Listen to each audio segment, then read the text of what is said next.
ఆంధ్రప్రదేశ్లో శాంతి భద్రతలు ఎలా ఉన్నాయి ఓ మహిళా హోమ్ మినిస్టర్గా? మహిళా హోమ్ మినిస్టర్ వంగలపూడి అనిత, నువ్వు శాంతి భద్రతల విషయంలో నువ్వు అసలుకి సరైన నీ శాఖకి ఒక న్యాయం చేయలేని పరిస్థితిలో నువ్వు ఉన్నావు. ఎందుకంటే ఎగ్జాంపుల్ మొన్న గాదే సాయికృష్ణ, నెక్స్ట్ క్రాంతి కుమార్, వీళ్ళందరూ కూడా ఒక సిఐ చేతిలో బలైపోయారు. ఆఖరికి సాయికృష్ణ బూడిద కూడా ఇప్పించలేని పరిస్థితిలో నువ్వు ఉన్నావు.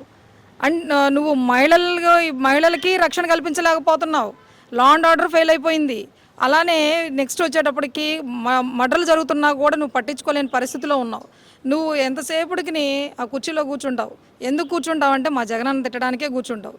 జగనన్న కోసం ఎప్పుడు ఎవరు ఆర్డర్ ఇస్తారా, చంద్రబాబు నాయుడు గారు ఏం చెప్తారా, లేకపోతే లోకేష్ గారు ఏం చెప్తారా, లేకపోతే పవన్ కళ్యాణ్ గారు ఏమని చెప్తారు, జగన్ గారి నుంచి ఇలా తిట్టండి, ఈ డ్రాఫ్టింగ్ ఇస్తే ఇదిగో ఈ విధంగా తిట్టండి అని చెప్పేసి ఇస్తే తిట్టడానికి మాత్రం రెడీగా ఉంటావు. అదే నీ శాఖ విషయంలో పూర్తిగా విఫలం అయిపోయావు.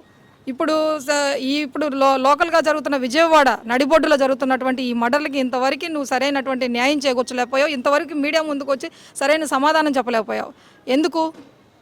అదే ఇంకో వేరే విషయం అయితే ఈ పార్టీకి వచ్చేదానివిగా. అదే వైఎస్ఆర్సీపీ పార్టీకి సంబంధించిన వాళ్ళు అయితే ఈ పార్టీకి మీరు ఎండగట్టేసేవాళ్ళుగా. అదే మీకు సంబంధించిన మనుషులు ఎవరో నిగూఢంగా ఉన్నారు కాబట్టే ఈ రెండు హత్యల మధ్య, లేకపోతే వాళ్ళు ఒక సిఐ వేధించినటువంటి మనుషులు ఎంతోమంది ఉన్నా కూడా ఇప్పుడు నువ్వు మీడియా ముందుకు వచ్చి సరైన సందేశం ఇచ్చుకోలేకపోయావు.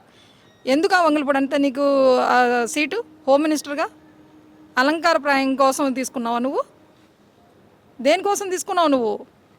అలాగే మరి మొన్న గుడివాడ అమర్నాథ్ గారిని కూడా మహిళా కమిషన్ పిలిచింది. దేని గురించి అంటారు? అదే హోమ్ మినిస్టర్ అనిత గారిని మేకప్ అన్నందుకు. అమర్నాథ్ గారిని సిగ్గుండాలి పిలిపించుకోవడానికి. నువ్వు వాస్తవంగా తప్పు మాట్లాడింది నువ్వు, గుడ్డు పగలగొడతానని చెప్పేసి మాట్లాడింది నువ్వు. అంత ప్రెస్ మీట్లో బహిరంగంగా నువ్వు గుడ్డు పగలగొడతానని చెప్పింది నువ్వు. మాట్లాడి మళ్ళా నిన్ను ఒక చిన్న మాట మేకప్ మంత్రి అని అనగానే అంత నీకు బాధేసిందా? నీ గౌరవాన్ని భంగం కలగకూడదు, నీకు పరువు ప్రతిష్ట పోకూడదు, నిన్ను ఎవరు ఏమనకూడదు. కానీ నువ్వు మాత్రం గుడ్డు పగలగొడతాను అనొచ్చు. ఒక ఆడవాళ్ళు మేము మాట్లాడితే నీకు గట్టిగా అనిపించలా. ఒక మగ మనిషి ఒక చిన్న మాట నువ్వు నోరు జారినందుకు అవతల పక్కన నీకు మేకప్ మంత్రి అన్నందుకు అంత నీకు బాధేసి ఇమీడియట్గా నువ్వు మహిళా కమిషన్ దగ్గర పిలిపించుకున్నావే. మరి నువ్వు ఇష్టానుసారంగా మగవాళ్ళని మాట్లాడుతున్నావు కదమ్మా, మరి దీనికేంటి? మరి ఆడవాళ్ళ విషయంలో మరి నువ్వు ఇదే విధంగా మీ సంబంధించి కూటమి ప్రభుత్వంలో వాళ్ళు చాలామంది ఆడవాళ్ళని కించపరిచి మాట్లాడుతూ ఉన్నారు. మరి వాళ్ళందరి మీద కూడా ఇలానే మహిళా కమిషన్లో కేసులు పెట్టించు, అలానే పిలిపించు. ఏం చేస్తున్నావు నువ్వు? దేనికోసం నువ్వు ఈ మంత్రి పదవి తీసుకున్నావు?